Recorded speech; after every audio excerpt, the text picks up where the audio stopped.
Catholic Answers Live. Thank you for being with us. Whether you're listening on the radio, watching on Facebook Live, or however you happen to be tuning in, we really appreciate you being here on a Thursday evening, the Feast of St. Francis. I'm Matt Swaim, filling in today as Cy Kellett is out. And if you know my voice, perhaps from the Sunrise Morning Show on EWTN Radio, I also am outreach manager for the Coming Home Network, and so I'm always excited when I can work with Catholic Answers because at the Coming Home Network, we welcome converts home to the Catholic Church, and so many of them come to us because they read something at Catholic.com or heard something on Catholic Answers Live. And if you're one of those people who has questions about the church, we invite you to get your questions in now for our full hour. Actually got 2 full hours of a Q&A open forum today. First hour with Mark Brumley, president of the board of Ignatius Press. So if you want to, go ahead and give us a call now to get on the line and be in the queue for us. It's 888-318-7884. Again, the number to call to get on with your question for Mark Brumley, it's 1-888-318-7884. We'd love to hear from you. And Mark, since I've talked about you, I might as well talk to you. Very good. President of the board of Ignatius Press.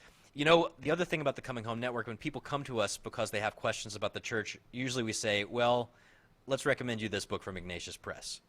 Well, because over the years, you guys have put out a ton of fantastic resources. It's 4 decades now, right?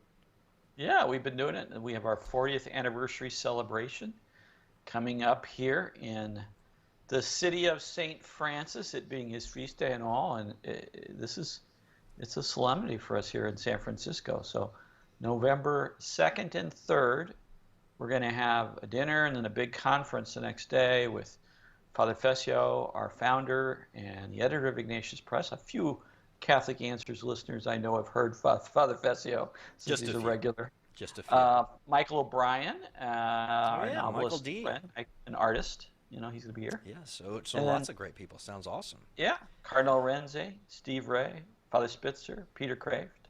It's going to be lots of fun. Excellent. So those are some of the top apologists, again, that we've heard over the years on Catholic Answers, and we appreciate the fact that Ignatius has put them out, and we appreciate the fact that so many of them appeared on the show, and we are welcoming you to join the conversation. Again, 1-888-318-7884. And if you've got a question about theology, history, the fathers, scripture, saints, we just mentioned St. Francis, the church in the news even, and more. And Mark, before we get to the calls here in a second, I do want to ask a question about saints, since you invoked Francis. Yes. I wonder, because he's one of those guys that as an evangelical we thought was okay, even though he was Catholic. I guess maybe we didn't even think of him as a Catholic. I wonder how you thought of St. Francis before becoming Catholic some 40 years ago, and how you think of him now with your sort of developed understanding of the meaning of the communion of saints. Well, here's what I would say. My initial encounter with St. Francis was as somebody who is a statue. You know, the birds come and land on and all that. I mean, that's really, growing up in South St. Louis, Missouri. St. Louis is a very Catholic town. Even non-Catholics will, or they used to, I don't know if this is still a thing there, but it used to be, you know, it would not be uncommon for a non-Catholic to describe where he lives in terms of a parish. Say, you know, I'm in Epiphany Parish, or I'm St. Joan of Arc Parish, or I'm in Our Lady of Sorrows Parish. So, there were Catholic things around, and one of the Catholic things that was commonly around were these little statues of St. Francis. And I remember asking my grandmother, who was actually a Catholic. She was not practicing at that time, but I did ask her once about the statue. I said, "Who is that?" And she said, "St. Francis." She didn't know a lot about St. Francis, but you probably can predict what the one thing was she knew about St. Francis. What do you think that was, Matt? Preaching to the birds or something, man. Love. Probably not the stigmata. Animal lover. That was the one that she knew. He's an animal lover. And then my second encounter with St. Francis was, and I remember this very well, was the movie Escape from the Planet of the Apes. Wow. Because at the end of that movie, the character Armando, played by Ricardo Montalban, is like a circus guy. he gives this little ape, a St. Francis medal. And I remember thinking, that is so stupid on so many levels. First of all, saints, what's with these saints? They're these dead people. Why are we bothering with saints when we should be focusing on Jesus? That's the first thing. Second, the idea of a medal, like, what is this? This is like superstition, some kind of magical thing these Catholics give, a medal, all right? And then lastly, to an ape, right? Even a supposedly, in the story, an intelligent ape, but it's still an ape, right? So it was just one of those perfect coming together of science fiction, what I then thought was Catholic superstition, and my sort of fundamentalist evangelical reaction. So that was kind of my impression of St. Francis. Now, later on, when I kind of really started being a little bit, because you have to remember, I was originally a pretty militantly anti-Catholic fundamentalist style Christian. So I became more broadly evangelical later on, and then, I saw St. Francis as a true believer, and that may strike some people as odd, when you say, well, you thought Francis was a true believer. Well, I thought most Catholics were lost, and so Francis seemed to have a personal relationship with Jesus Christ. He seemed to be sold out for Jesus, and so I was willing to give him a pass. Yeah, well, that's funny because St. Francis is one of those guys that a lot of people, even within the evangelical circles, will say something to the effect of, well, maybe he's a Christian within the church, maybe in spite of the church. Right. Yes, that's right. And of course, when I moved to my more, for lack of a better term, ecumenical mode of evangelicalism from my previously militantly anti-Catholic, militantly anti-ecumenical fundamentalist mode, then I would look at somebody like Francis and say, yeah, he was a true Christian, and probably kind of like in spite of the church. There was this idea that we had, again, when I became a little bit more broad-minded, that you could be a Christian in the Catholic Church, you could be born again in the Catholic Church. It's probably not the safest environment to be a Christian in, but yeah, it was possible and all of that. So St. Francis was one of those people. And it's funny, you had the same thing with Augustine, although there's much more of a sort of evangelical tradition regarding honoring St. Augustine. Luther was an Augustinian friar and all this kind of stuff. But we kind of looked at Augustine the same way. We said, I remember a Protestant, evangelical Protestant pastor preaching once on how Augustine was raised in the church. So that was the line. He was raised in the church, but he was not a Christian, and he had a born-again experience. Well, there's some truth to that in the sense that he came from a semi-churched background, wasn't baptized, wasn't really raised as a Christian, and he did have an encounter with Jesus Christ as an adult. But we typically would cast all of these people that, for whatever reason, who were Catholics that we came to identify as genuine Christians, we'd have this sort of parallel conversion story, that was cast in evangelical terms. Well, Mark, what would have helped you a lot back then, 40 years ago, is if you'd have just had a radio program with a Q&A open forum where you could have posed these questions like our listeners are able to do now on any question about the communion of saints, about the forgiveness of sins, about the resurrection of the body, the life everlasting, about church history, what have you. We're here to tackle them on Catholic Answers Live. So give us a call, 513, I'm giving you my personal cell phone number. That should probably not happen.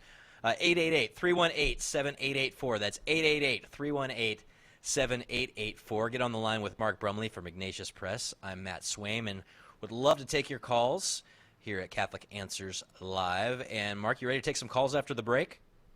Sure, absolutely. All right, let's do it. It's Catholic Answers Live. We're back right after this.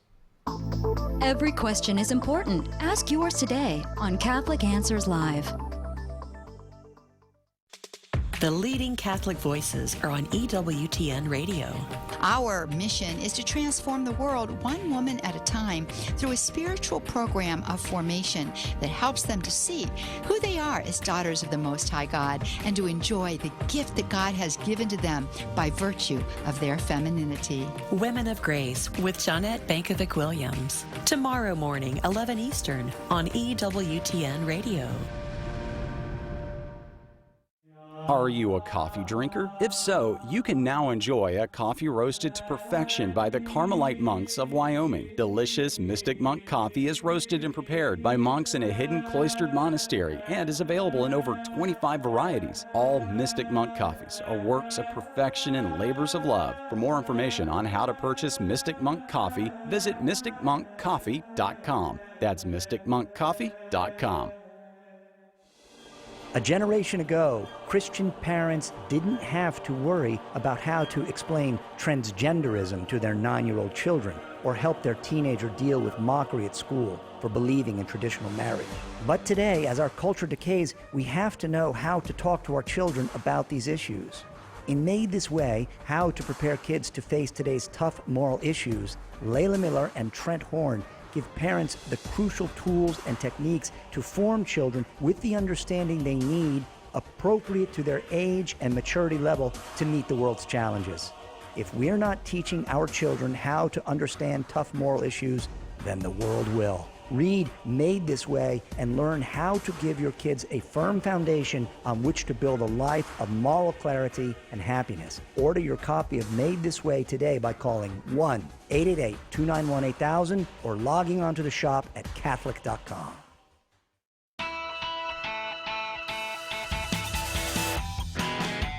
And we're back on Catholic Answers Live. I'm Matt Swaim. Glad to be here filling in from the Coming Home Network and the Sunrise Morning Show. Glad to sit in Si's seat for a day, and glad to be along with Mark Brumley, president of the board of Ignatius Press, and we're taking your calls in the Q&A open forum. The number to get into the mix is 1-888-318-7884. That's 888-318-7884. Mark, you ready for some calls? I am ready if you are. Let's do this. Joseph is listening in Charlotte, North Carolina. Joseph, what's your question for Mark Brumley? Hey, guys. How you doing? Doing great. How are you? Okay, I'll try to keep my question short. But I am aware so far that a hopeful universalism is an allowable position within the Catholic tradition. Like people like Hans von Balthasar, and I've seen bishops espouse the same view. But I've recently come across different scholars and theologians, either who are Eastern Orthodox or who are themselves Catholic, who will espouse a little bit further. They'll say, they're pretty darn sure that universalism is going to be the end game. I'm not sure if that's heretical in the eyes of Catholic Answers or in the church at large, or if it's an allowable opinion or what it's classified as. So I wonder if you guys have any clarification on that, or I hope my question makes sense. Like the distinction between the hopeful universalism versus the more confident universalism. Okay, well, so let me make some distinctions. Universalism can mean lots of different things. Usually it means the theological view that everyone will be saved. Now, some forms of universalism hold that only every human being will be saved. Some forms of universalism will hold that every human being and all the fallen angels will ultimately be saved. And so that's the position. Now, traditionally, the church has taught and continues to teach that anybody who dies in a state of grave sin, that is to say, who's done something seriously wrong, knows it's wrong, freely chooses to do it, that person is damned. And so damnation is not just a theoretical possibility for somebody, it's a real possibility. I could be damned, you could be damned. Many of our listeners out there, I should say our many listeners out there could be damned if we reject God. So even when we talk about the hopefulness or a hopeful universalism, we need to be clear that this isn't just a kind of theoretical thing that might happen, that people be damned. It's actually something that can really happen to people. So that's the first point. Second point, there are theologians like Hans Urs von Balthasar who hold what you described as a kind of hopeful universalism. I wouldn't call it universalism, but they contend that there are good New Testament theological grounds for hoping that all people will ultimately be saved. And now, how that can happen and what sense do we make of certain biblical texts that seem to indicate that certain people will be lost is a different question. With respect to what I think is the burden of your question, and the people that hold that view, Hans Urs von Balthasar in particular, stress that we can't know, that we can hope, but we can't know the outcome, whether there'll be a two-outcome universe with some people lost and some people be damned, or a single outcome universe where by grace in Christ, in the end, everybody accepts God and is saved. Okay, so that's their theological view. The view that you're talking about sort of goes a step further and says it's not just a question of hoping for that. It's not just a question of, by God's grace, we're trying to evangelize and convert everybody. No, in point of fact, everybody is going to be saved in the end, and this is just the way it is. The people I mentioned in that second camp, Hans Urs von Balthasar, for example, would say you can't collapse the tension there. You have to maintain, the church requires you to maintain the real possibility that people can be damned. Now, there are plenty of other theologians who will say, it's not just a real possibility, we're actually, even though we can't name any particular person who's in hell, we can be reasonably sure by reading the scriptures a certain way that there are, in fact, people who are damned. So those are kind of the theological positions. I would say, in my view, is that the view that of a certain universalism is false. That Scripture clearly teaches that if you commit a grave sin and you do it deliberately, you will be lost. And the Catholic Church has always taught that. So I don't think we can say we're certain that everybody's going to be saved. I think there are strong indications. I think you can argue this both ways. This is my opinion now, a theological opinion. I think you can argue it both ways with respect to whether it seems like it's possible that in the end everybody can be saved by Christ, or that in fact there's going to be these two outcomes where some are lost and some are saved. But whatever you think of that debate, it would seem to me that the view that can be certain that everybody will be saved, that is contrary to the teaching of Scripture, the teaching of Jesus, the teaching of the Catholic Church. At the very least, Joseph, can I make a personal recommendation to you? Don't live your life under the assumption that you'll probably be saved no matter what at the end. That's not a risk that I personally would be willing to take. Right. If that makes sense. I mean, even if these universalists are correct, I don't think anyone wants to go to a sort of purgatorial hell or an eternal hell. They both seem like bad ideas. So that's right. I don't want to be the guinea pig for that either. Yeah, and ultimately, if someone comes to understand who God is and how God is the most wonderful being there is, we're not going to want to do things that are at odds with being with Him forever. So in one sense, true charity, someone who's really desiring to do what God wills, in one sense, that even transcends the question of salvation or damnation, because it's not even enter your mind. If you really love God, you want what God wants. You're not going to say, well, I'm not going to do this simply because I might go to hell. Of course, that's sort of the minimum. That's, as my friend Doug Bushman says, that's sort of backing your way into virtue, right? Someone who truly loves God is going to say, and when we say this in the act of contrition, I'm heartily sorry for having offended you. Why? Sure, because I dread the loss of heaven and the pains of hell, but most of all, because what? My sins offend you, who are all good and deserving of all my love. And if we love God above everything else, it's not going to be so much a question of not wanting to go to hell. But we have to take Jesus' warnings about damnation very seriously. All right, and we'll move on from Joseph, but it's a good question. And you know what they say, Mark? If you aim for heaven and miss, you get purgatory. But if you aim for purgatory and miss, well, I can't help you there. Katie is listening in Buffalo, New York on the Catholic Answers app. Katie, what's your question for Mark Brumley?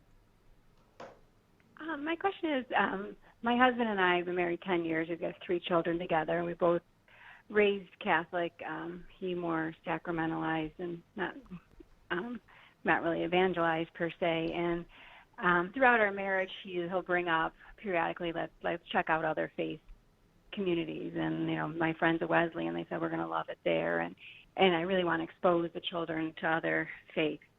And not that I mind ever going to another service if it's someone's funeral or something like that, but I really don't want to confuse our children when we're trying to catechize them, and I'm very certain with my faith. So it's hard. It's really hard for me to respond to him, and I just I've encouraged him to talk to our pastor or priest that we're friendly with, and he doesn't really take the lead on that. And I just thought maybe you'd have some insight for me. Well, Kate, I think your instincts are right there. Would your husband feel comfortable about letting your children make up their own minds about whether they're, let's say, going to engage in murder, or whether they're going to grow up and respect other people, that sort of thing? Would he say, ultimately, you got to make up your own mind about those kind of fundamental moral issues? I don't think so.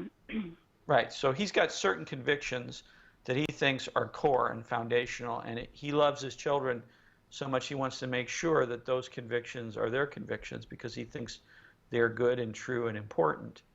And I think, you can rightly say, well, wait a minute, my Catholic faith is a similar kind of conviction that I think is important for our children. Ultimately, they're going to have to make up their own minds, but I'm not going to wait until they're 18 or 21 or 30 years old to try to help them see the value of my Catholic faith, just as we wouldn't wait until they were 18 or 20 or 30 years old to have settled moral convictions on fundamental issues.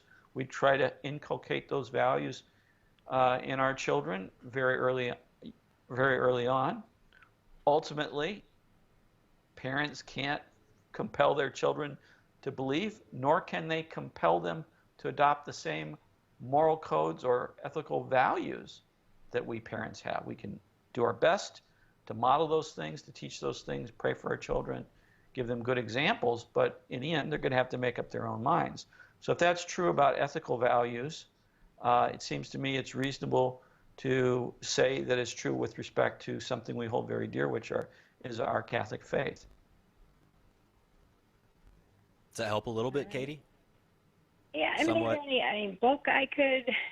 I guess I have a hard time because I've just always taken my faith. I went, K through college and Catholic school, and it's hard for me to articulate. I mean, besides the Eucharist, like what's, why is it better? And I know the other Christian faiths were all kind of offshoots, and like, why not stick to the true one?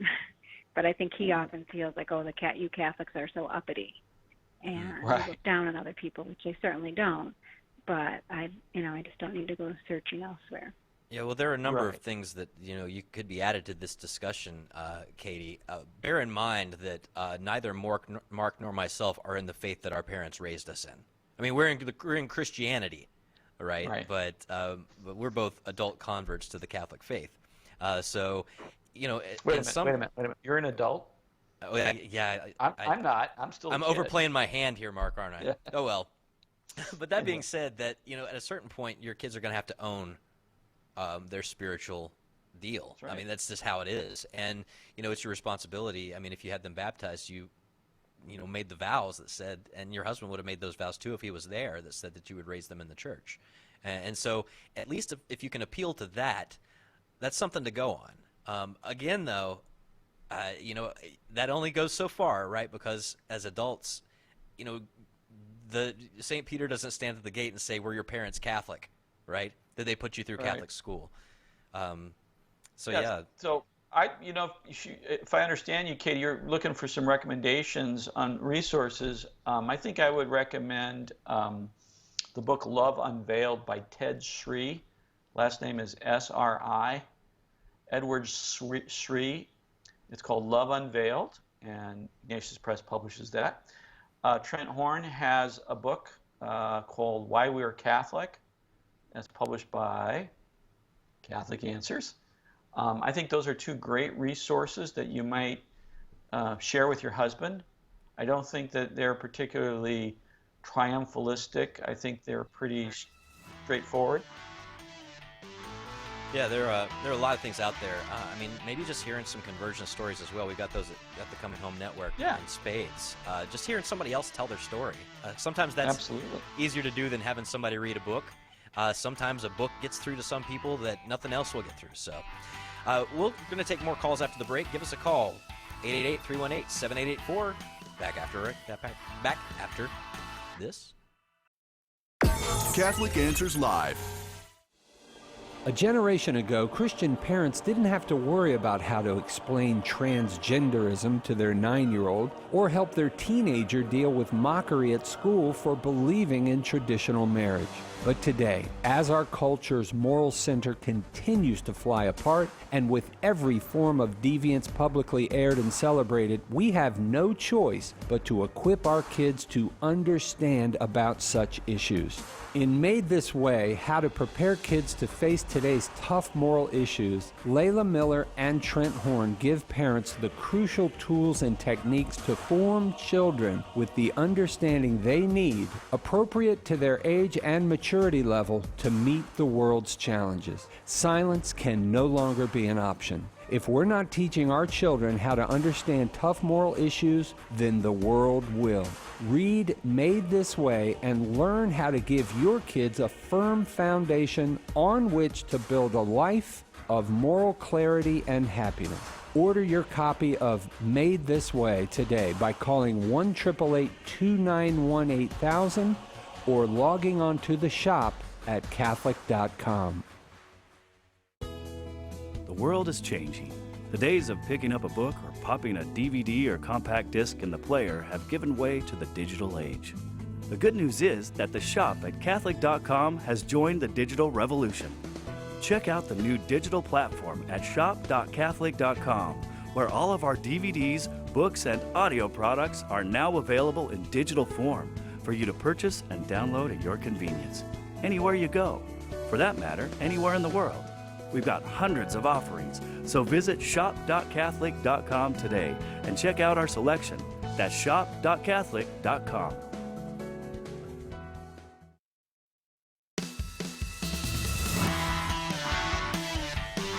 That music means we're back live on Catholic Answers Live, which means we can take your calls live for Mark Brumley. Again, the number to get in and on the line is 1-888-318-7884. If we don't get to your call this hour, Jimmy Akin's coming up next hour with another full hour of Q&A open forum. Before we get back to the calls, I want to remind you that we're kicking off our annual fall store-wide sale this week at Catholic Answers. And that means that you can save money on all the great stuff you hear about on Catholic Answers Live. If you go to the site, Catholic.com, and enter CA Live 18. Did you catch that, Mark? It's CA Live 18 at checkout. I'm going to write this. I'm writing this down. You're writing that down.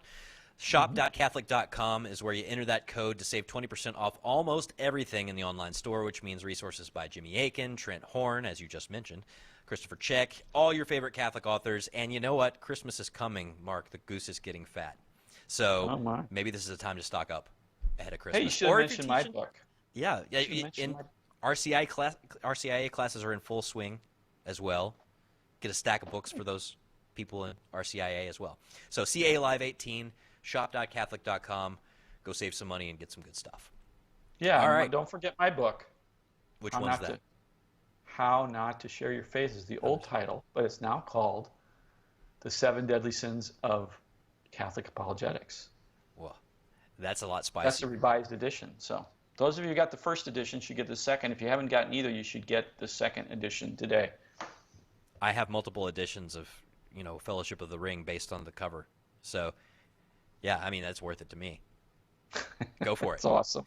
That is All right, awesome. Alex is I listening love in that. California on the Catholic Answers app. Alex, what's your question for Mark Brumley? Hi, Mark. I'm getting married this weekend, and so Whoa. I kind of wanted to ask the listeners to pray for me and Patty, my fiance, and also wanted to hear what's the best marriage advice you've heard. Oh, my gosh, Mark. This is some serious pressure. Yeah, Alex, congratulations, man.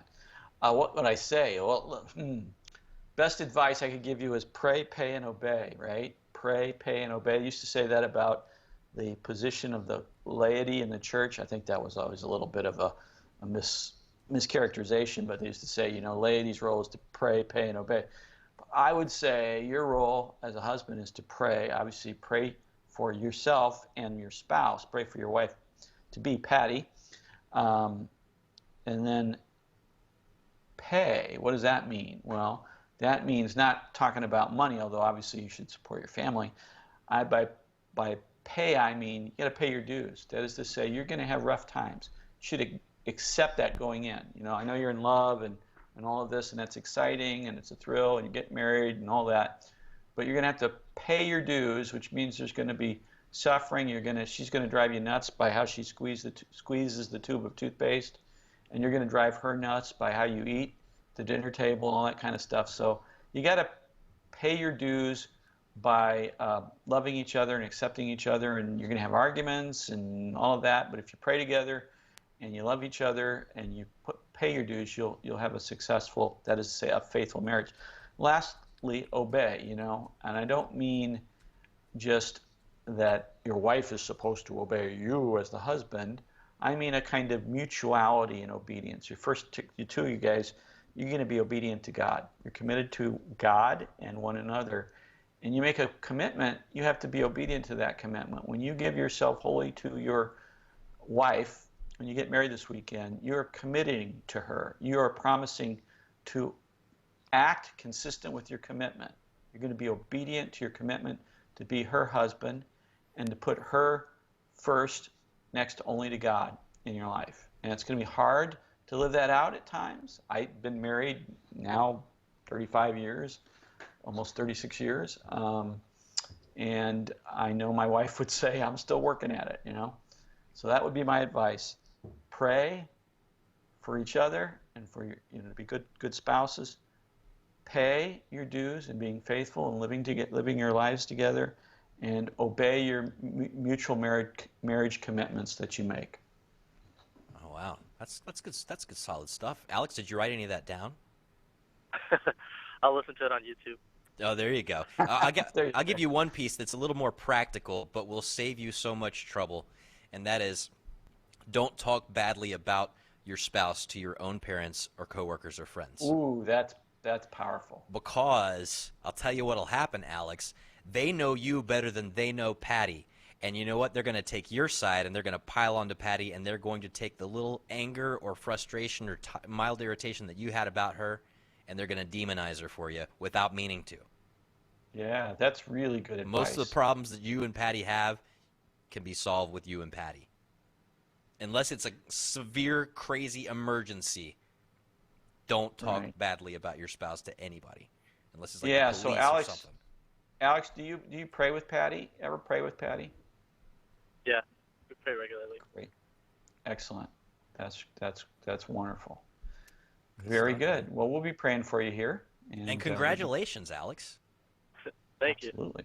All right. Well, awesome. Well, I don't know if Andreas is going to top that, listening in New Mexico on 96.7 FM, but we'll welcome him to the show anyway. Andreas, how are you? Real good. Thank you for taking my call. I got a question and a commendation. First, the question. When does the Catholic Church say that life begins?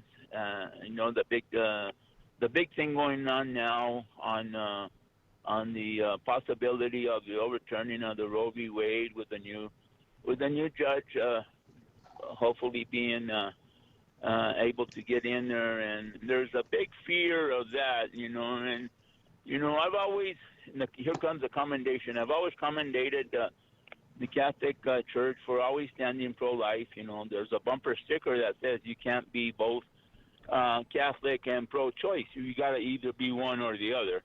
And you know, and the thing is, you know, that the word, in my understanding, the word abortion is nothing short of murder. You know, but abortion is a mild word for murder. And again, I commend the Catholic Church for always standing, you know, firm on that belief, and I think, you know, God really merits that. Mark, as a very Mark, I wonder if you could comment on that. This is actually a fairly solid teaching of the church. This is not something that Mark has to hem and haw about. That's right. Human life begins at conception. From the very first moment of conception, that means we have a distinct human being with a life of his or her own. So when I say his or her, I'm not just trying to be gender inclusive or whatever. I want to make the point that sexual identity is bound up with the genetic identity of the unborn human life, and that begins at conception. And the church has taught that at that moment of conception, we have a distinct individual human being to whom obligations attached. That includes the obligation to respect the dignity of that life, and therefore we may not end that life. We may not end that life through abortion or anything like that. So I think, Andreas, your instinct is correct. The church has stood firm with respect to this question about abortion and human life. It isn't really a particularly religious question as to when human life begins. That's a biological question and to some degree a philosophical question. But the church affirms what science tells us, that life begins at conception. And the church affirms what common sense and moral reflection tells us, that if all human beings have an inherent dignity and value, that once you have a human being, then that human being is a subject of rights and has that inherent dignity and value. And therefore, that human being's life may not be ended through abortion. All right. Well, I hope that helps, Andreas. I suspect that we said what you probably already suspect. I think so. I think so. But it's good to get that back out there every now and then, just as a solid reminder of the principles of that the church upholds about defending every human life from conception to natural death. Mark, you want to tackle one more before the break? Sure, absolutely. Let's go to Beth in Overland, Kansas. Beth, what's your question for Mark Brumley? Hi, thanks for having me. So my question is, what was the order that the Gospels were written, and who wrote each of the four Gospels? Okay, well, an easy question and a hard question, right? Yeah, so the four Gospels, Matthew, Mark, Luke, and John. That's what we call Gospel according to Matthew, Mark, Luke, and John. So those are the traditional names associated with the Gospels and the traditional authors of the Gospels. What's the order? We don't know for sure. It used to be thought, based on early traditions in the church, that Matthew wrote first and that Mark wrote after Matthew, then Luke, and then lastly John. That's why we have that order, Matthew, Mark, Luke, and John. In more recent times, scholars looking at Matthew, Mark, and Luke and comparing them and seeing how they have much in common and seeing what's different about them and how the differences might point to questions of the order in which they live, or which they were written, have speculated that Mark was the first gospel written, and that Matthew then, when he went to write his gospel, he used Mark and some other common material that we find in Luke as well, and then some of his own material, and then it's speculated that Luke did something similar to that he used Mark and some other common material, and then some distinctive material of his own, and then John sort of was on his own. Now that's a speculation based on a complex process that I can't explain in the short time we have here. The long and the short of it is we don't know for sure, but probably the most common scholarly opinion today is that Mark wrote his gospel first, and then Matthew, Luke, and then John wrote. But it's certainly not crazy to hold the more traditional order. You have to account for some of the difficulties or objections that scholars are going to raise to that. So now there's some question when we say Matthew, Mark, Luke, and John wrote the Gospels. What do we mean by wrote? So someone might say, well, did Matthew, the tax collector, follower of Jesus, former tax collector, follower of Jesus, actually write Matthew? And if he did, why is it that he would have used Mark, assuming that Mark wrote first? And we can get into all kinds of questions like that. You say the earliest traditions we have about authorship of the gospel we attribute to Matthew is that Matthew wrote it, and it would be odd to single him out of all the apostles, to single Matthew out as the author of that gospel if he was not associated with it in some way as author. Similarly, Mark, Mark was not, certainly he wasn't one of the 12, wasn't one of the original 12, or even the sort of adapted 12 that after Judas's defection. Why would Mark come to be associated with this work if he wasn't its author? And likewise, Luke. Luke was an associate of St. Paul, but he wasn't one of the 12. So it's you can't sort of look at these Gospels and say, well, we affixed names to them because we wanted to associate them with these prominent people. Well, only Matthew and John were among the original 12, and if I were going to pick an apostle to associate my gospel with, if I weren't that apostle and I was writing it, I certainly wouldn't pick Matthew. So we have good reasons for thinking that the people who are identified with the particular gospels are actually those authors. Now, I can't, in the very short period of time I have here, review all the early historical evidence, internal evidence, and things of that sort.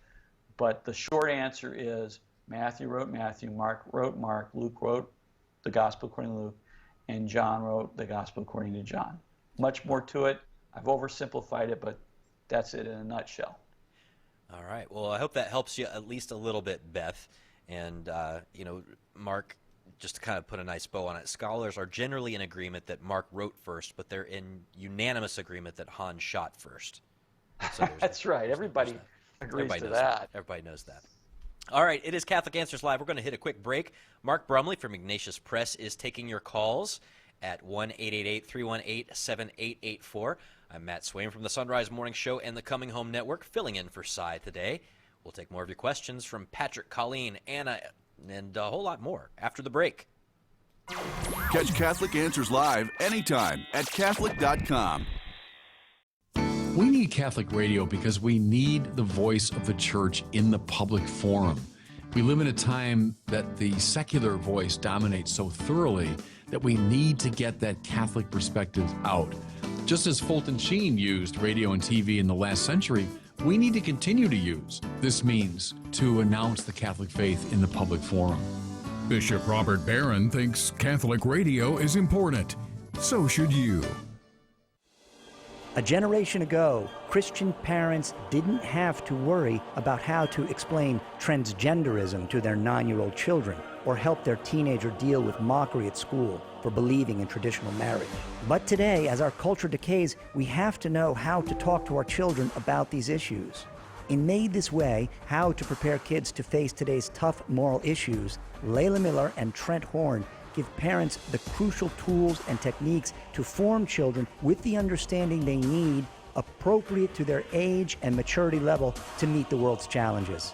If we're not teaching our children how to understand tough moral issues, then the world will. Read Made This Way and learn how to give your kids a firm foundation on which to build a life of moral clarity and happiness. Order your copy of Made This Way today by calling 1-888-291-8000 or logging onto the shop at Catholic.com. Do you love sharing the gospel and want to learn to be more effective? Join the St. Paul Street Evangelization Online School of Evangelization. You will learn to build bridges of trust and make disciples by befriending strangers, proclaiming the gospel, inviting people to the church, and praying with others. We'll ask for a pledge of financial support, but if you are unable to give, we'll give you a membership at no cost. Find out more and get involved today at streetevangelization.com. That's streetevangelization.com.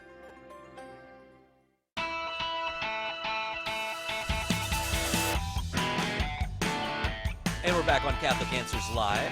I'm Matt Swaim. You may have heard my work on the Sunrise Morning Show. You may have seen some of what we do at the Coming Home Network. We produce The Journey Home. And, Mark, we like to joke that after Catholic Answers kind of answers all these questions for people about the Catholic Church, and they decide, oh, no, I have to become Catholic. And that's when they come to us, and we help them with things like, how do I tell my Bible study? Or things like that. So that's right. We invite you to go visit us at chnetwork.org and go visit Mark at Ignatius Press's website. You want to throw that out there? Ignatius.com. People that want to come to our 40th anniversary celebration in San Francisco can go to Ignatius.com and find out more about it. It's always easier to get this stuff out at the beginning because when the music starts here at the end, Mark, there's no way we're getting all that out. It's hard. It's very difficult. It's a challenge. And with just a few minutes left to go in this hour of the show, I do want to let you know if you're on hold, stay on hold because next hour we've got another full hour of Q&A open forum with Jimmy Aiken, senior apologist at Catholic Answers. So stay on the line, and if you want to get on the line, it's 1-888-318-7884. Let's go to Teresa listening in North Dakota on 91.7 FM. Teresa, what's your question for Mark Brumley? Yes, why isn't Cardinal McCarrick being punished? So he is being punished right now. He's been told that he has to live a life of penance and prayer. But I assume you mean why isn't he being punished more than that? Is that your question? Yep. Yes. And I wish I knew the answer to that because it seems to me that there should be more done. I suspect that a canonical trial, that is to say a trial according to canon law, will be forthcoming and that he might be removed from the clerical state, that is to say removed from being a cleric, that is to say a deacon, a priest, or bishop. In his case, he's an archbishop. There may be some hesitancy to do that because the general sense is that if that's done, the church has less control over him once he's no longer an archbishop. But the church has only so much control over him right now as he's willing to grant the church. It's not like the church's civil authority can put him in prison for what he's done. So long as he wants to be identified with the Catholic community, so long as he wants to be identified as a bishop, he will do what the church has told him to do to try to, it doesn't make up for it, but to do some penance for the evil things that he's done. I'd like to see more, and I really would like to see some more accountability and transparency regarding how he came to have the position he had in the church, who knew what about what he was doing all these years, why is it that these allegations that were apparently known by some people in the church were not known in such a way as to result in his suspension sooner. I'd like to know that. I think it's important for the credibility of the church in dealing with issues of clergy sexual abuse that this information come out and come out soon, which is why I've been from the beginning saying we need a full independent investigation of this McCarrick business, who knew what, when, and so on. And I don't think it's adequate to just be quiet about it and for him to go off somewhere and live a life of penance and prayer. As great as it is that that's happening, I think there's much more that needs to be done. That's just Mark Brumley's opinion. Yeah, well, if you want just Matt Swaim's opinion, I think that right now we just don't know what we don't know. We really don't know. We know that allegations have been confirmed that they are mostly not of a criminal nature, or statutes of limitations have passed, or it's hard to know what we don't know. It's hard to know who's hiding what. It's hard to know what's in files that aren't opened. It's hard to know that if he were to really go down, if there might be people who would go down with him who don't deserve to go down. It's just hard to know what we don't know. Right, and that's why I think it's important to have an independent investigation with skilled forensic investigators and people who have a prudent sense of confidentiality, not people trying to cover things up, not people going to a radical extreme of transparency where everything gets published without regard to innocent people's reputation or harm that might be done to them.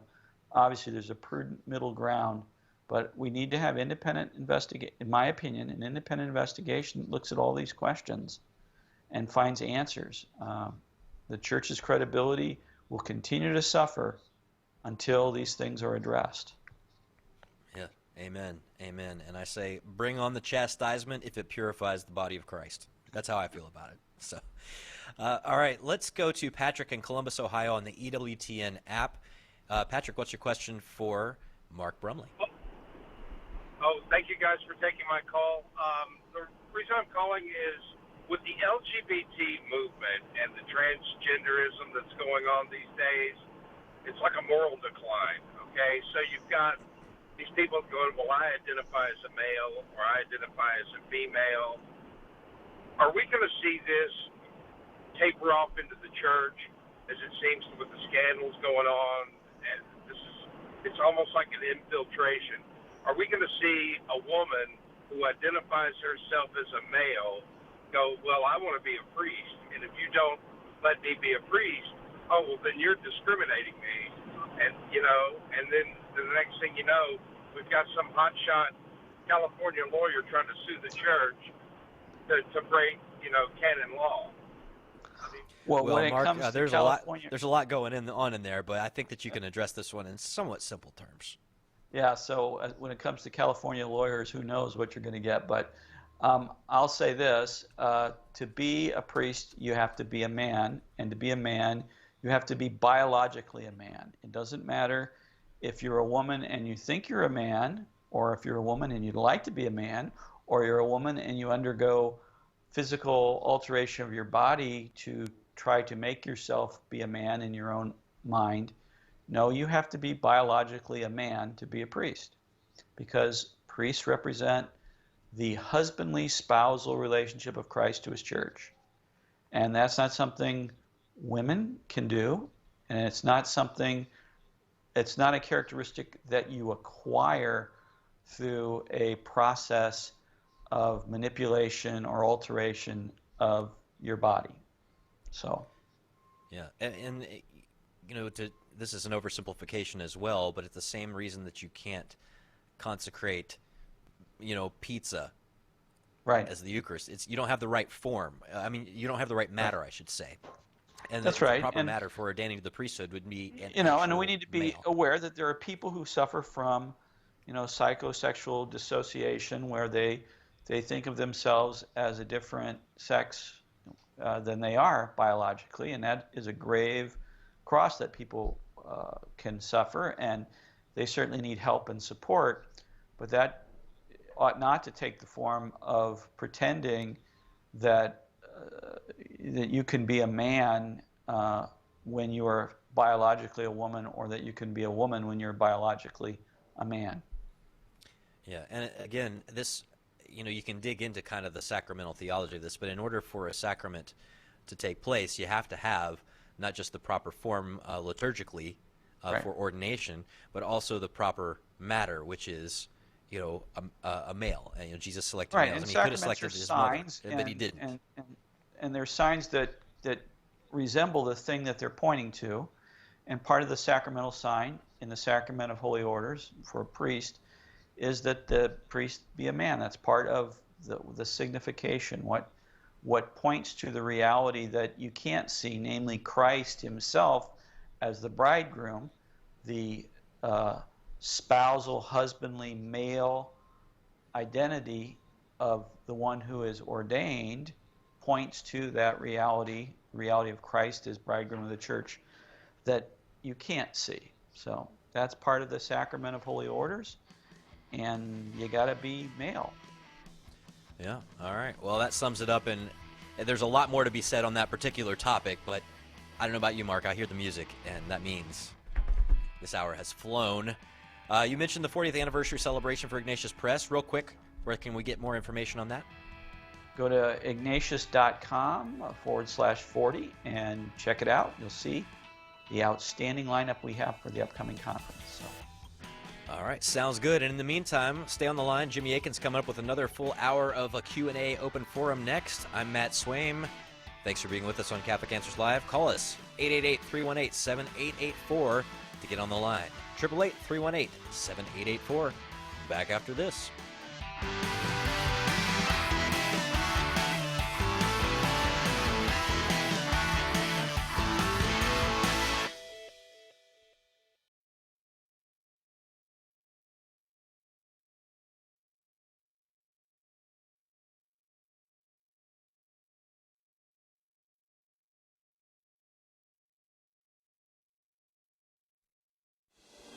A generation ago, Christian parents didn't have to worry about how to explain transgenderism to their 9-year-old children or help their teenager deal with mockery at school for believing in traditional marriage. But today, as our culture decays, we have to know how to talk to our children about these issues. In Made This Way, How to Prepare Kids to Face Today's Tough Moral Issues, Layla Miller and Trent Horn give parents the crucial tools and techniques to form children with the understanding they need, appropriate to their age and maturity level to meet the world's challenges.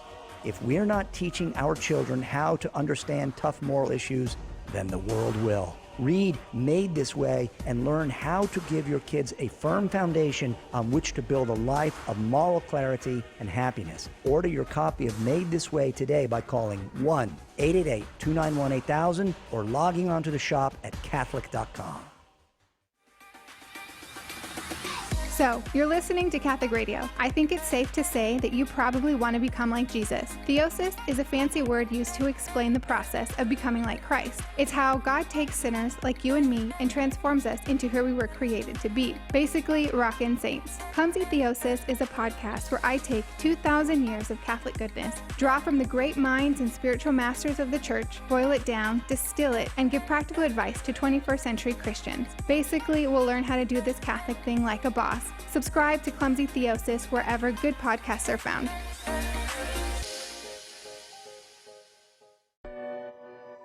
What difference does it make who or what you worship or what you believe? Sharing the faith used to make some people mad because it challenged their own strong beliefs. Today, it makes a lot of people yawn because they don't have strong beliefs about anything. Religious indifference is the great spiritual sickness of our age, a product of the relativism that dominates modern culture. This is Matt Nelson, and in my new book, Just Whatever, I'll take down the building blocks of religious indifference one by one. We'll look at the different kinds of indifference you tend to encounter in your friends and family members to see where they come from and why they're seductive. What you believe matters. Find out why and what to do about it in my new book, Just Whatever. You can order your copy of Just Whatever by calling 1-888-291-8000, by visiting the shop at Catholic.com, or asking for it at a good Catholic bookstore near you.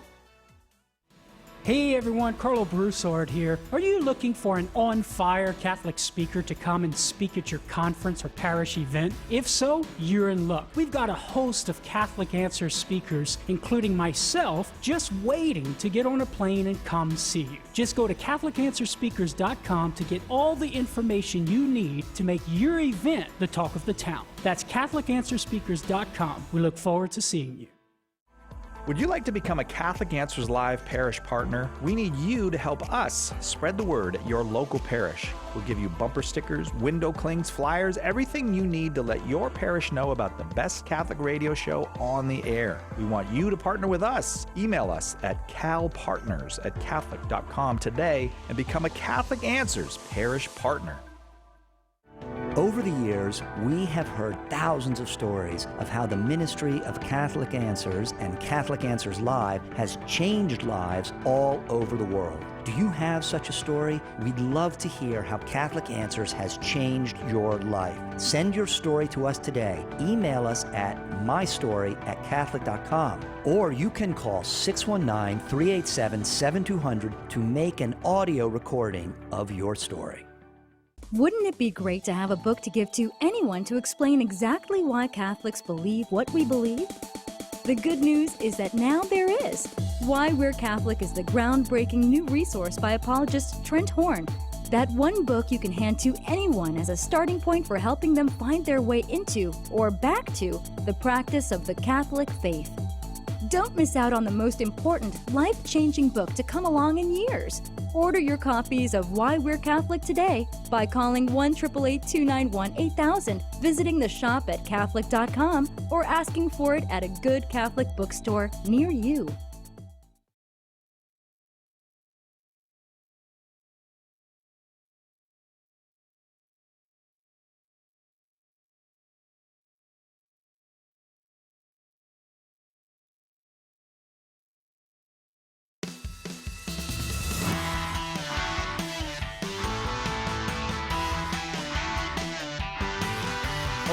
back to Catholic Answers Live.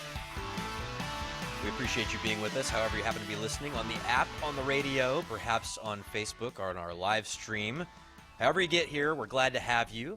It is Catholic Answers Live. I'm Matt Swaim, sitting in the chair that normally belongs to Cy, and we've got a full hour of a Q&A open forum, no holds barred, with Jimmy Akin, senior apologist at Catholic Answers. Jimmy, great to talk to you as always. Likewise. Actually, I'm the one who's sitting in the chair that's normally occupied by Cy Kellett. I mean, this is the same chair, literally, physically, right here in the studio. Well, my chair is actually in Washington, D.C., so if he's ever been sitting in my chair, that's something I think I need to be concerned about. Yeah, I don't want any Cy stalking. It's also in my apartment. I think there's only 2 keys to that. Yeah. So, but metaphorically, you're sitting in his chair. That's right. It's just a metaphor. Yeah. Or maybe it's a simile. But either way, I'm always glad to talk to you, Jimmy Akin, because I've picked your brain without you knowing it for about the past decade and a half. And sometimes I knew there was someone in there. There was somebody else in there. Yeah. Well, if you have a call, or if you want to call and get in on the line and talk to Jimmy Akin with whatever question you happen to have, since it's a Q&A open forum, give us a call at 888-318-7884. Jimmy, we already got full lines. You ready? Yes, indeed. Let's do this. All right. We'll start with Colleen in Great Bend, Kansas, listening on 88.1 FM. Colleen, what's your question for Jimmy Akin? Yes, thank you for taking my call. My question is, in today's daily reading in Luke, it says that Jesus appointed 72 other disciples and sent them out in pairs. Did this occur before John's gospel, where it's the where Christ is speaking about the Eucharist? Well, and the disciples left him. Yeah, it's going to be hard to establish it with certainty. So the Bread of Life discourse in John 6 is not found in the Gospel of Luke. And it's only Luke that mentions the 70 disciples. So there's a bit of a challenge in relating the chronologies in the 2 Gospels right off the bat. We do have an indication, though, in John 6, where the Bread of Life discourse occurs, that it was a discourse that Jesus gave at Passover time in conjunction with the feeding of the 5,000. And that event is recorded in Luke. That's in Luke chapter 9. Having said that, that would then suggest that since the mission of the 70 is recorded in Luke chapter 10, that they were not sent out until after the Bread of Life course had been given. At least that's what a simple reading of the sequence in the 2 Gospels would suggest. But there's an issue with that because the Gospel of Luke's middle section, from the end of chapter 9 all the way to chapter 19, is called the travel narrative, and it begins when Jesus decides to go to Jerusalem for his final Passover, and it's this really long section in the book. It's like 10 chapters long almost, and it is nevertheless depicted as occurring in a very short space of time, and there's all this material in there. And the scholars have looked at it and said, it looks like Jesus is going to different places by routes he would never actually take. And so it looks like, to most scholars, that what's happened in the travel narrative is that Luke has taken various accurate traditions about things that Jesus did, and using the degree of license that the gospel authors had to sequence material, not in chronological order, but according to other criteria like what topic it's on, that Luke has composed the travel narrative out of different events that occurred at different points in Jesus' ministry, and that Luke is not trying to give us a strict chronology in the travel narrative. And since the mission of the 70 falls within the travel narrative, if the travel narrative is not trying to give us chronological information, then that would mean it's going to be hard to establish exactly when the mission of the 70 was with respect to the feeding of the 5,000 and the bread of life discourse chronologically. So the way Luke presents it, it looks like it would be after, but that they went out after the bread of life discourse. But because of the questions about how Luke is presenting material, we can't be 100% confident of that. Does that make sense, Colleen? Well, that was a very good answer. Thank you. No problem. It's what we do. It's Catholic Answers. So there you have it. If you got a question for Jimmy Akin, a line has just freed up. Again, the number 888-318-7884. Let's go to Anna in Buffalo, New York on 101.7 FM. Anna, welcome to the show. Oh, hi there. Hi, Anna. You're on the air. What's your question? Hi. Oh, well, my question is if you can, well, for now, if you can just hold on for 1 second. I'm so sorry. I just have to park my car. I'm driving with my kids right now. That's just mostly a yes or no question, so Jimmy, I don't know if we can wait for a second. Here you go. Okay, I'm all ready. We ready? Thank We you. have Anna. All right, Anna, Yeah, let's do yeah. this. Okay. Hi. So I had a question about the moral implications of vaccines because they do have the aborted fetal cells in them, and I know that they have been declared moral by the Pope because the act has been done so long ago in the 1960s, and that because it's a completed act, and that people benefit from vaccines, that it is moral to receive them. However, there's been changes to that. There is a new cell line available now for use, and that was developed quite recently, and it was developed in China, and 9 babies were aborted in order to get the successful cell lines that they needed. So that was published in one of the journals for vaccinations. So I was just wondering if that changes, if the Catholic Church is going to reconsider its position on vaccines. It's not going to reconsider its position on, I don't see any signs of it reconsidering its position on vaccines such as the ones you mentioned that have cell lines which were taken from children who died or were killed many, many, many years ago. We can't untangle history, and all of us have benefited in various ways from actions that our ancestors took, including our immediate direct ancestors, took that were sinful in one way or another. But you can't say, ooh, someone in the past did something bad, therefore we have to deny ourselves every beneficial consequence that could possibly come from that.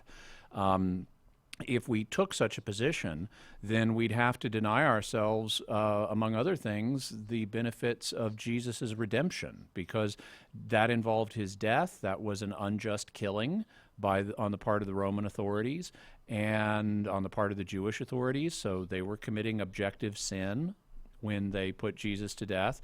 But just because they committed a sin in the past doesn't mean that we're supposed to deny people the benefits today that come from that act.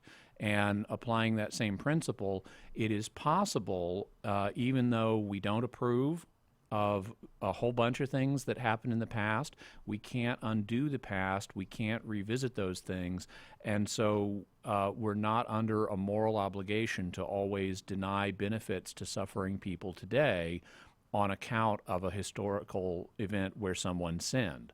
So in terms of established vaccine lines that have already been addressed, I don't see any inclination on the part of the magisterium to revisit that issue. I can't say it'll never happen, but I don't see any indication of it happening. When it comes to more recent cell lines of this nature, the Church does have a concern of if these are just freely admitted into usage without any qualms, without any resistance, then will that lead to the killing of more children in order to produce such lines? And that's a whole different kettle of fish than the historical situations. So that's one on which, if you're looking for answers regarding a particular line and where it's going to fall based on these various considerations, I would suggest calling the experts and contacting the National Catholic Bioethics Center in Massachusetts. Their website is ncbcenter.org. That's for National Catholic Bioethics Center, ncbcenter.org, and asking for a consultation with them. Yeah, and those guys are trained moral theologians who think about this all day long for a living. So not a bad resource if you can get a hold of them. Well, thank you, Anna, for your call. We got Patty, Jordan, Emma, Joseph, and Michael all on the line, and we will get to some of those calls next here in just a little bit. Jimmy Aiken taking your calls on Catholic Answers Live. Again, the number, 888-318-7884.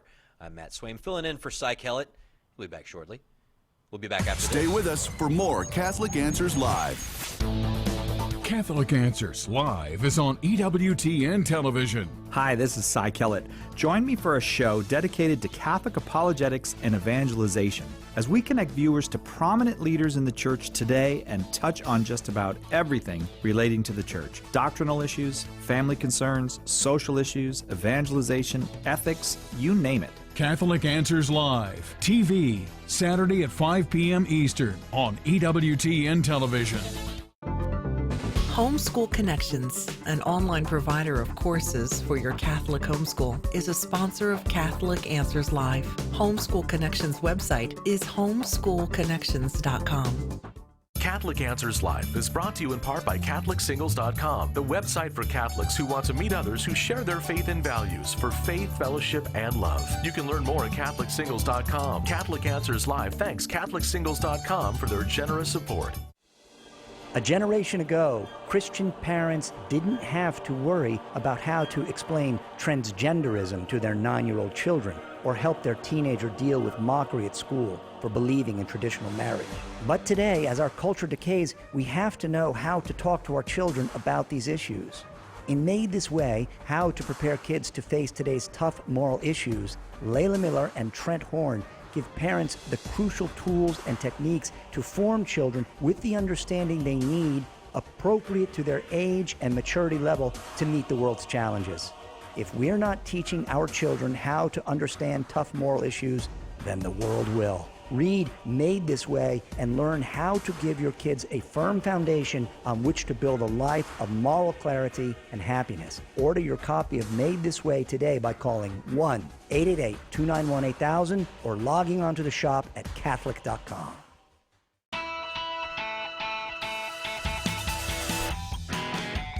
And we're back on Catholic Answers Live. I'm Matt Swaim. Privileged to be filling in for Cy Kellett, at least for one night. And a guy you hear pretty regularly here on Catholic Answers is a senior apologist here on staff and has been for a good long while, for longer than I've been Catholic. The senior apologist. Sure. The senior apologist. Did I say a senior apologist? Yeah, but that's okay. At least You're that's like what I those heard. people who, when I just call it an Ohio State University, they always say, no, it's the Ohio State University. You're the senior apologist. Jimmy's taking your calls, 888-318-7884. Let's go to Patty in Tyler, Texas on the Catholic Answers app. Patty, welcome to Catholic Answers Live. Hi, thank you. Thank you for taking my call. I have a question for you. I have tried to find the Bible verse that will be acceptable to my Protestant family members where the Blessed Mother is forever a virgin and without sin. And nothing suffices. I mean, I've shown them John, where it says that Jesus is full of grace, in Luke, where Mary is full of grace. Those are the only two people in the Bible, and they just don't accept anything that is outside of the Bible. And I just don't understand it, and I don't understand I'm a cradle Catholic, so I don't understand how they dislike the Mother of Jesus. It's beyond my comprehension. Well, they may not dislike the Mother of Jesus, but in Protestant churches, it is common to have it denied that Mary remained a virgin, and it's common to have it denied that Mary was sinless. And one of the reasons for that is precisely the principle that you put your finger on, the fact that they use a principle known as sola scriptura, which is the idea that we need to do our theology based on the Bible alone, on Scripture alone. That's what sola scriptura means in Latin. And so since these teachings are not expressly taught in Scripture, there's no verse that says Mary never had other children or Mary perpetually remained a virgin, and there's no verse that says Mary was sinless her whole life, they therefore have a tendency to disbelieve those things. And that's because if you confine yourself to just what you can prove from Scripture and you don't incorporate, for example, the role of apostolic traditions passed along outside of Scripture, and if you don't have a role for the teaching authority of the magisterium under the guidance of the Holy Spirit, then you're not necessarily going to arrive at the Catholic conclusions on those points. It's kind of like, Jewish people, if they're not Christian Jews, if they're just confining themselves to the Old Testament, they're not going to believe certain doctrines that are attested in the New Testament, because they're using a subset of what we Christians have available for learning about God and His plan. And in the same way, if you're saying, okay, I'm a Protestant, I'm only going to use Scripture, well, then once again, you're only using a subset of the resources that we Catholics have available for learning about God and His plan. And so just like a non-Christian Jewish person would say, well, I don't believe that Jesus is the Messiah. It doesn't say that in the Old Testament or in the Hebrew Bible. Well, it doesn't say it explicitly. There are prophecies of Jesus that point to Jesus, but it doesn't say it explicitly until you get to the New Testament. In the same way, there are verses in the New Testament that point to certain things about Mary, like her perpetual virginity and her immaculate conception, but these things don't become explicit until you start looking at apostolic tradition in addition to just what you find in the New Testament. So it's kind of a similar situation, but those are the principles that are at play in the two situations. They actually refuse to use logic. I have told one of my friends, it's like, okay, do you really think that God is going to entrust a sinful woman with His child? I mean, she was raising him, and they just, not even logic seems to work. And the holidays are coming, and I'm going to be talking to these people again, and it's just, I wish that I could refer to something concrete, but you just gave me... Yeah, there are no verses that expressly say these things. There are things you can point to that hint at them or that provide evidence for them, especially in the case of the perpetual virginity of Mary. If you want to read about those, and I suspect you already have based on what you've said, but if you want to read about those, you could go to Catholic.com and type in perpetual virginity or type in Immaculate Conception. We've got lots of resources there for you for free on Catholic.com. But if they're not willing to give any weight to apostolic tradition, or if they're not willing to use logic in the case of putting together the clues that indicate Mary remained a virgin after the birth of Jesus, then there's only so much you can do. And at some point, you have to make a prudential decision of, is it the best thing to continue this discussion at this point? Or are there better things we could be talking about? One of the things that I often don't do is make Mary the subject of my initial conversations with people who are coming from a sola scriptura point of view. Unless they bring it up and they really want to talk about it, I don't bring it up with them, because I know that Scripture does not have the kind of verses that are going to satisfy a person like that. Even if they do bring it up, I may say, hey, before we talk about that, let's talk about the principles that we're using to form our theology. Let's talk about sola scriptura. Let's talk about tradition. Let's talk about the role of the church in understanding God's teaching. Because once you get those principles in place, it opens up avenues for them to appreciate the church's teaching on Mary. But you really have to go to those fundamental principles to get those doors open. And so rather than bringing up Mary with people who are coming from a sola scriptura perspective, I'm going to bring up these fundamental principles as a way of seeing if we can get on the same page in terms of how we form our theology, and then that'll make doctrines concerning Mary fall into place. Well, I hope that helps, Patty. There's a lot in there. That's good. I mean, it's kind of hard to argue the Immaculate Conception if, maybe the better starting point is, well, why do we believe that the Bible is the sole rule of faith? Where does the Bible come from? Well, there's a lot of bigger questions that can lead up to that. So, thank you, Patty.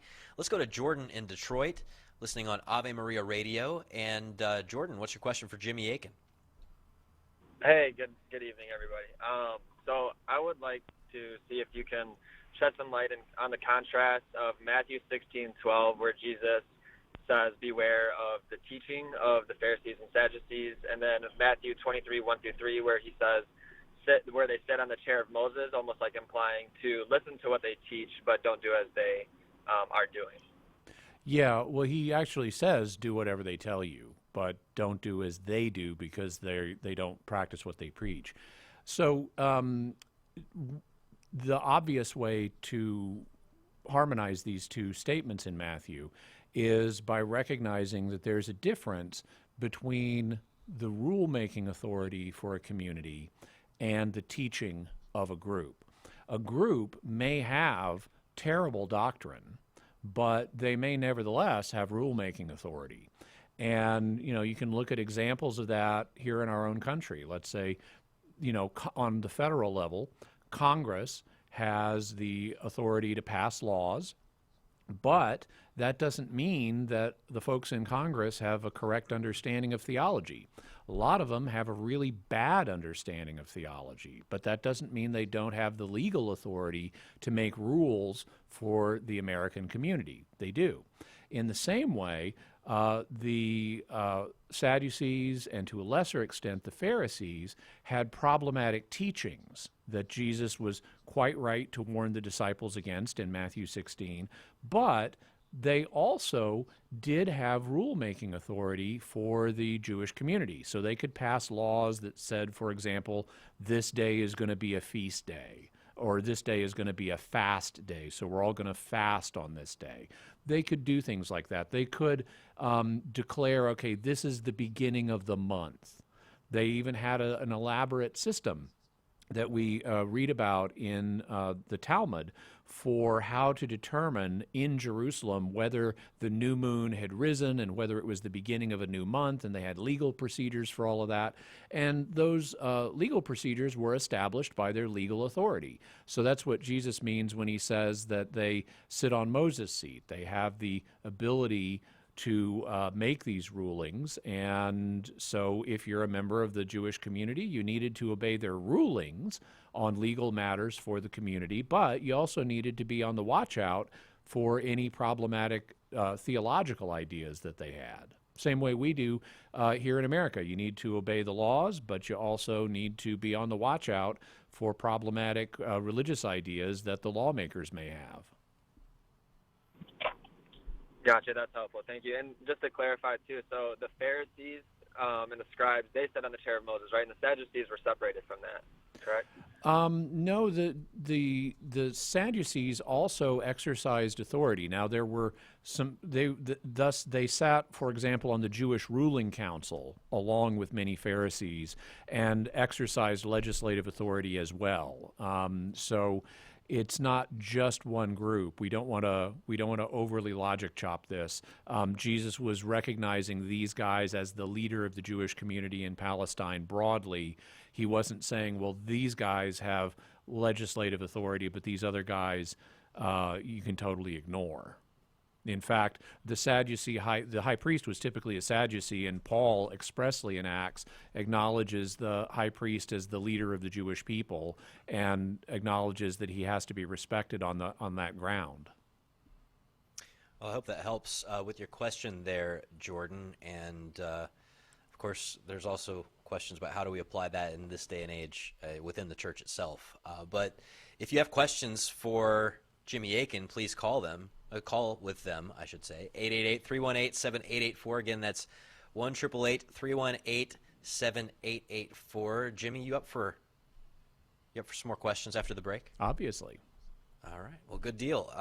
And I'm ahead of myself. I realized that we're not actually breaking for another 60 seconds. So if our listeners are wanting some good research from Catholic Answers from you, and they go to Catholic.com, shop.Catholic.com right now, Jimmy Akin, and they want your stuff, what are some top items you can recommend off the top of your head? Well, one of the things I'd recommend is my book, A Daily Defense, which is a really nice 365-day book. So it's got loads of topics in it, 365 of them, of an apologetic nature. If someone gives you this challenge, here's how you can respond.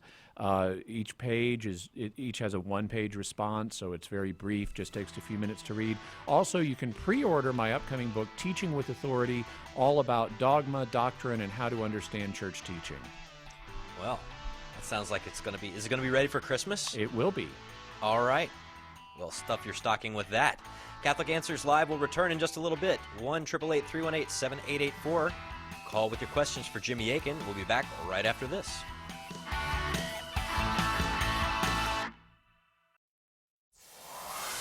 Call now. Catholic Answers Live.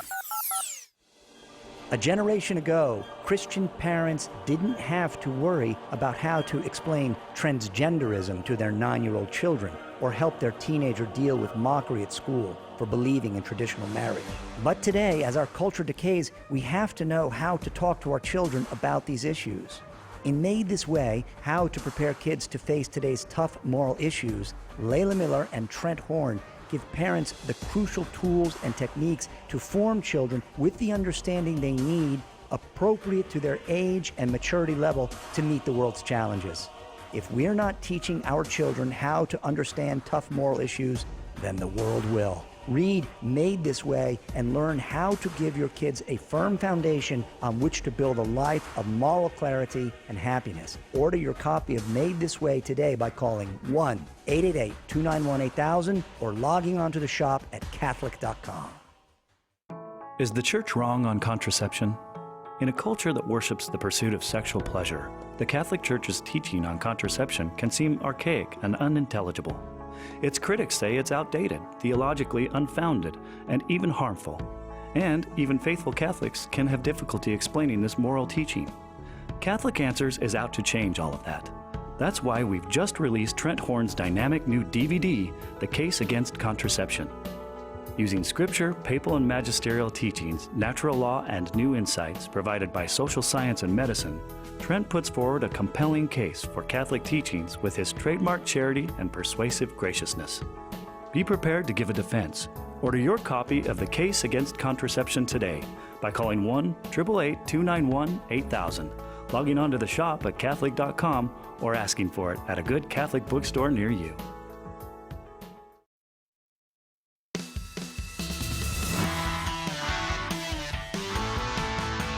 Back on Catholic Answers Live.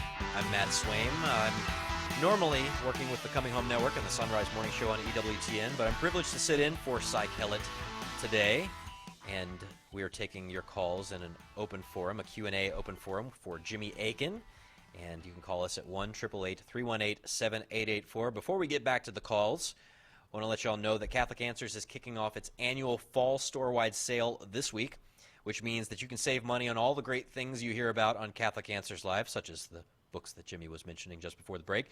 All you have to do is go to shop.Catholic.com, enter promo code CALive18 at checkout. You can save 20% off almost everything in the online store, including new resources by Jimmy, such as he was just mentioning, Trent Horn, Christopher Check, and all your favorite Catholic authors. I'm particularly fond of Carlo Broussard's latest, Prepare the Way. And so go to shop.Catholic.com, enter promo code CALive18, and stock up. All right, Jimmy, you ready for some more calls? Oh, yeah. I knew what you were going to say. That's why I asked it. Let's go to Emma. It's like they tell lawyers in court, never ask a question you don't know the answer to. If you don't know it, don't ask it. Emma's in Hayden, Idaho, and I almost said California. It's the CA app, not the CA state. Emma, welcome to the show. What's your question for Jimmy? So, I'm not Catholic, and by the way, I don't dislike Mary. I really like her a lot. Awesome. And I'm really searching. I really am searching, and I'll just ask my question. I'm not going to go into the history. Okay. So I lost my mom and my sister this summer. It's been kind of a tough year. Yeah. And my best friend is a nun, and she told me, that Mary is with me. And I took great comfort from that, but it got me thinking, do you believe that she's omnipresent?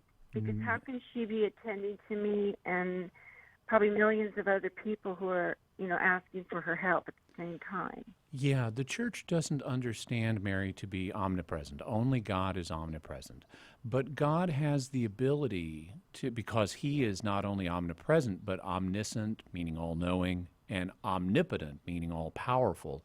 He has the knowledge and ability needed to give people in heaven the information that is relevant to them. So let's say you wanted to talk to, you said you lost your mother this summer, right?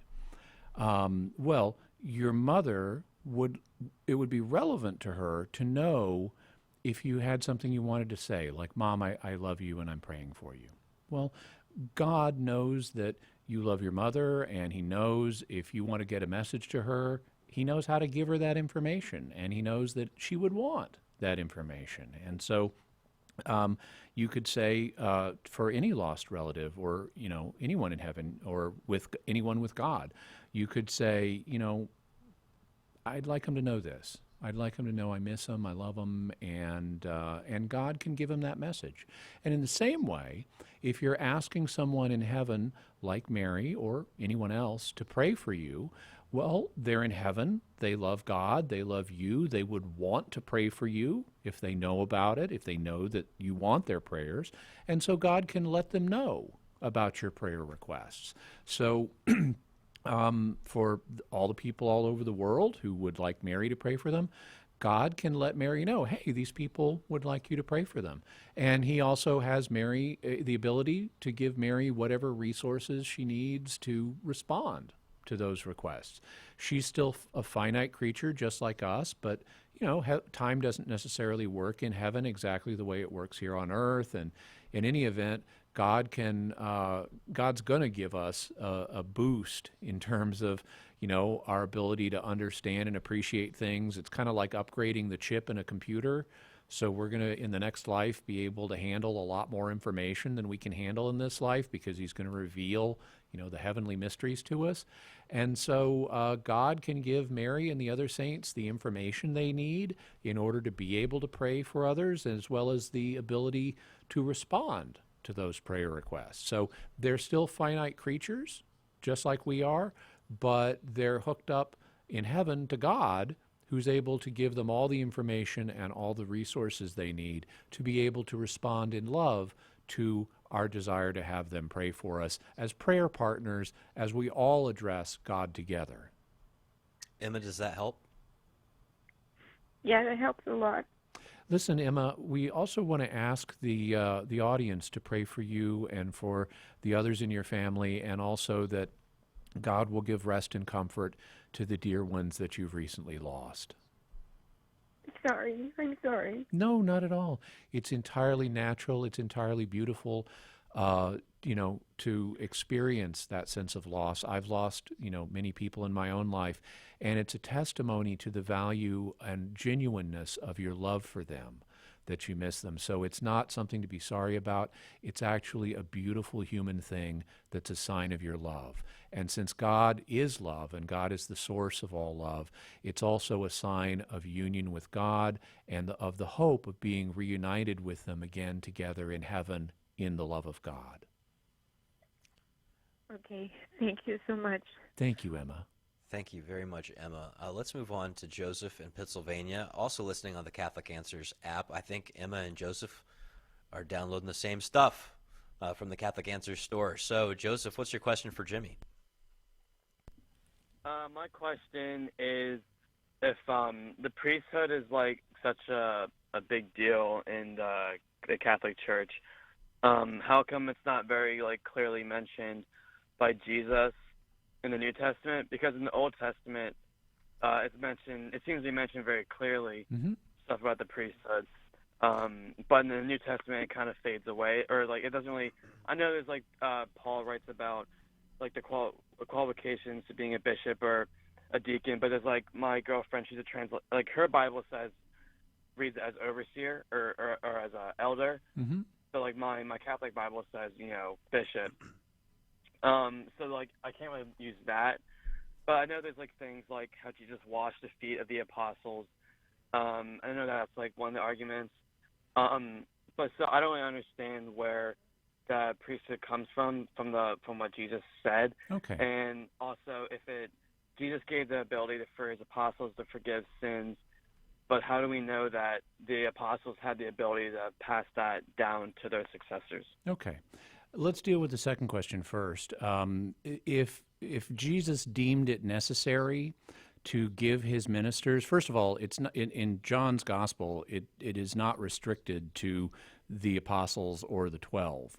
John never uses the word apostles in his gospel, and he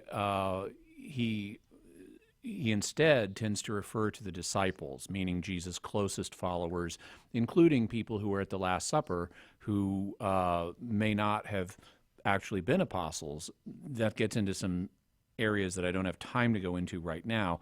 But if Jesus gave his ministers the ability to forgive or retain sins in the first century, then that would mean that this is something he deemed important. He thought it was important for his ministers to have this ability. Why? Well, because people have sins. They had sins in the first century. They needed forgiveness, or in some cases, they needed to have their sins retained, and they needed to be told, I'm sorry, I can't forgive you because you haven't properly repented. And so they needed to know one way or the other whether their sins had been forgiven or not, and he thought it important enough to give his ministers the ability to do that. Well, guess what? People haven't changed since the first century. They still commit sins. They still need to know if they've been forgiven. They still need to know if they've not been forgiven. And so if Jesus thought it was important to empower his ministers to be able to deal with those situations in the first century, simple logic will tell you that we would expect that power to be passed down throughout church history as the Holy Spirit continues to guide the church. The church didn't suddenly lose the Holy Spirit or lose the presence of Jesus at the end of the first century. Those are continuing realities that are meant to remain until the second coming. And so the human quality of sinfulness and the need to deal with it is something that remains in all ages of the church, and Jesus set the precedent in the first century for how we're to deal with it. So we would expect those same principles to apply later on. Now, in the case of the priesthood, in the Old Testament, we see basically a threefold priesthood in operation. At the top, you have the high priest. Below him, you have a group of ordinary priests who ministered at the temple and offered sacrifices and things like that. And then below them, you had a common or universal priesthood where all Israelites were considered priests, not in the sense of performing sacred ministry at the temple. That was something that was reserved for the ministerial priests, but in the sense of representing God to the world and serving as priests in that sense and offering spiritual sacrifices like praise and prayer and so forth.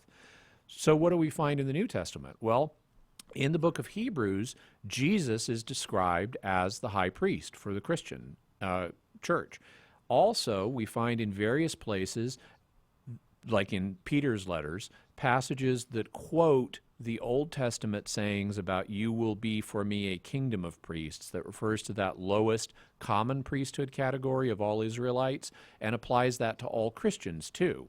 So the question is, if we have Jesus as the high priest and if we have the common priesthood for all Christians, is there also that middle category of people who are specially charged to minister as priests in a special way in church?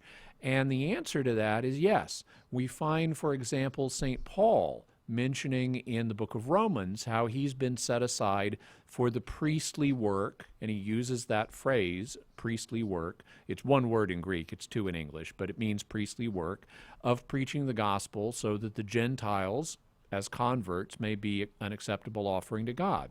So St. Paul sees ministers like himself, who've been formally commissioned and ordained to preach the gospel, as serving this New Testament priestly function. So there is a special ministerial class of Christians in addition to Jesus as the high priest and also to the common priesthood that all Christians share. Now you can ask a question, well, why don't we have the word priest used a lot for that group in the New Testament? And the answer is the same as the reason that we only have the one passage, the one book, Hebrews, that talks about Jesus being the high priest. The reason is, in Jewish culture, according to the law of Moses, if you were going to be a priest, you needed to be from the line of Aaron. It was a hereditary priesthood. You couldn't just be from anywhere and be a priest of God. You had to come from the line of Aaron. Now, Isaiah, however, prophesied that in the age of the Messiah, God would take priests from all over the place, including from Gentiles. And Christians naturally saw that prophecy as fulfilled in the church. But because the early Christian community was largely Jewish, they tended to not mention the fact that Jesus was a priest because he wasn't from the line of Aaron. He was from the tribe of David. He was from the tribe of Judah and of the line of David. He wasn't from the line of Aaron. And so when the author of Hebrews brings out the fact that Jesus is our high priest as Christians, he has to immediately deal with the fact that Moses didn't say anything about a high priest coming from the line of David. And so he mounts this other argument about why it's okay for Jesus to be a high priest even though he's not a descendant of Aaron. And in the same way, if New Testament ministers had been loudly going around saying, yeah, I'm a priest, a lot of Jews who they were hoping to win over to the Christian faith would have gone, wait a minute, you're not from the line of Aaron. You're not even a Jew. You're a Gentile. And so to avoid that apologetic problem, the New Testament authors, even though they recognized the priesthood of Jesus as high priest in Hebrews or of ordained gospel preachers like Paul in Romans, even though the priesthood of these individuals gets mentioned in the New Testament, they don't really go into it a whole lot. They don't go into it over and over again because they're trying to avoid scandalizing Jews who are not yet ready to accept the idea of priests who aren't descended from Aaron. They're trying to win them to the Messiah first, and then these other issues will fall into place. So that's a basic sketch of the situation. Such priests, like ministerial priests, are mentioned in the New Testament. They're commonly called presbyteroi in Greek. It means elder. It's sometimes translated presbyter, and it's also actually where we get the English word priest from. Presbyteroi in Greek gets brought over into English as priests. That's where we get the word priest, is from presbyteros. And so that's an illustration of the connection, even though it requires a little bit of unpacking to explain it all.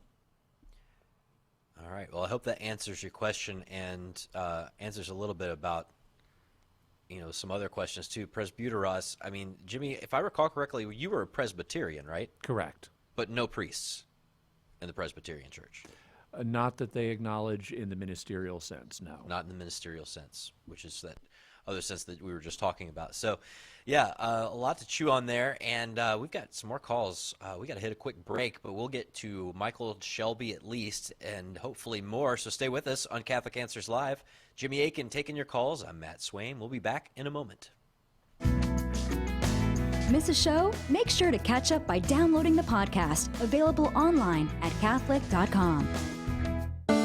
EWTN, helping people grow in their love and understanding of God. Yeah, first I love the show, but I just wanted to call to encourage that previous caller who had called about the Latin Mass and just encourage him to keep giving it a try, and especially try to meet some folks outdoors and his wife meet some people, and that does make that experience so much better. And thank you for your historical background, and it was a good interpretation of the history. EWTN. Live truth. Live Catholic. You've heard that St. Paul Street Evangelization supports hundreds of teams of evangelists sharing the good news. But did you know that some of these teams are public prayer stations? Set up a sign on the sidewalk and offer prayer and encouragement to those you encounter. Everyone needs prayer. Try this new method of witnessing to Jesus. Contact St. Paul Street Evangelization to get started at streetevangelization.com. That's streetevangelization.com. With the recent commemoration of the 50th anniversary of the release of Humani Vitae, there have been fresh attacks on Catholic teaching from outside and unfortunately inside the Church. That's why Catholic Answers thought it critical to provide a vigorous affirmation of Pope Paul VI's prophetic wisdom with our newest book, Inseparable: 5 Perspectives on Sex, Life, and Love in Defense of Humani Vitae. We asked 5 distinguished contributors to reflect on and defend Humani Vitae from 5 perspectives, each of them compelling, together forming a mosaic of truth. Don't be caught uninformed when the topic comes up among friends, family, and coworkers. Order your copy of Inseparable today by calling 1-888-291-8000 or by visiting the shop at Catholic.com.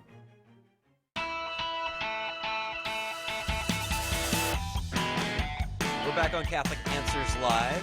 Jimmy Akin taking your calls in the Q&A open forum, and I'm Matt Swain filling in for him. I'll get in just a very quick plug for my work at the Coming Home Network. We produce the Journey Home on the EWTN. If you want to come over to our site and check out over 1,000 conversion stories that we've collected over the years in video and article form, again, just go to chnetwork.org/converts. That's chnetwork.org/converts, including, Jimmy, I think you've been on the Journey Home twice. Is that right? I've only been on the Journey Home once. Maybe just once. Maybe there was a re-air. I think we had you on in the early 2000s. Mm-hmm. Yeah. So let's get back to the calls. Michael is on the line. And Michael, what's your question for Jimmy? Hi, Jimmy. Thank you for taking my question 2 weeks ago and answering my question. Entropy was the answer. My follow-up is we all know the famous scripture passage about we're made in God's image and likeness. Mm-hmm. Do you think that applies only to Homo sapiens, or does that also apply to our early human ancestors as well before we evolved into Homo sapiens? So we have to answer this question on 2 levels. On the first level is, what is the author of Genesis talking about?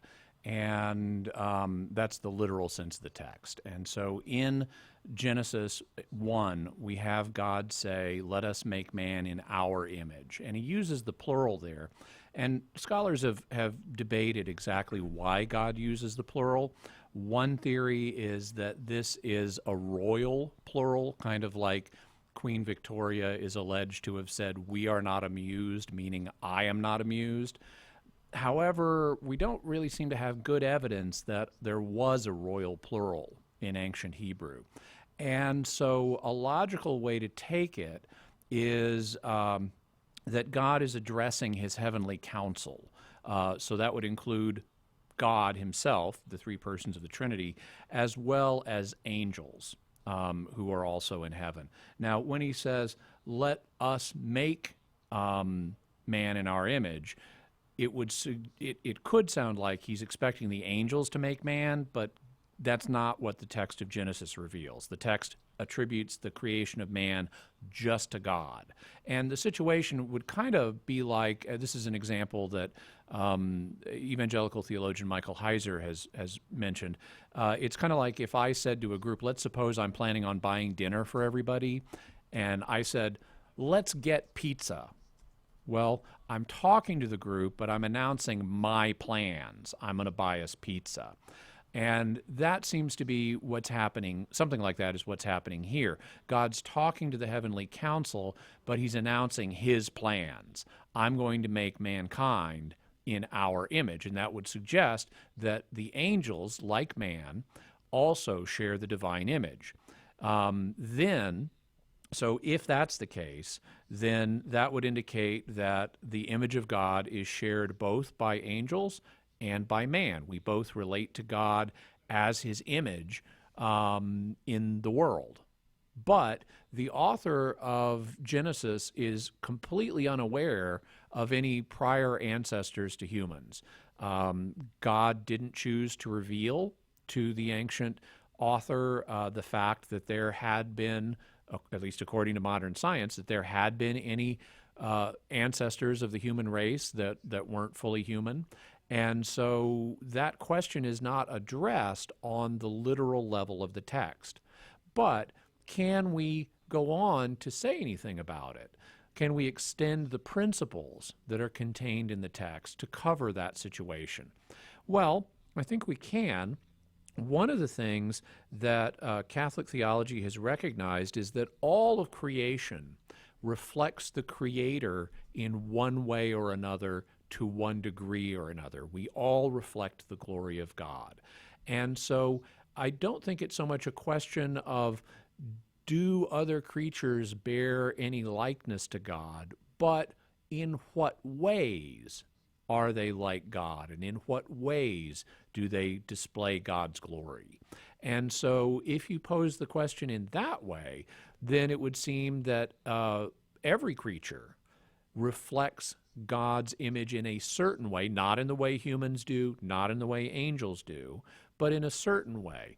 And since our pre-human ancestors, the closer they were to us, even though they didn't yet have, the kind of souls we do and so forth, to the extent they were similar to us, they would also reflect certain qualities that are represented in the image of God and that thus manifest God's glory. And so I think you can say in a qualified way that they would have resembled God, and thus, like every other creature, and thus in a qualified way they would have had the image or likeness of God, but not in the full, complete way that we do, or in the similar way that angels do. Is that clear up a little bit, Michael? That makes sense, because they often survived, but doesn't seem like without much love, which seems to be a major difference right there off the bat. Well, I don't know. Certainly, it's going to depend on what species and subspecies of human ancestors you're talking about.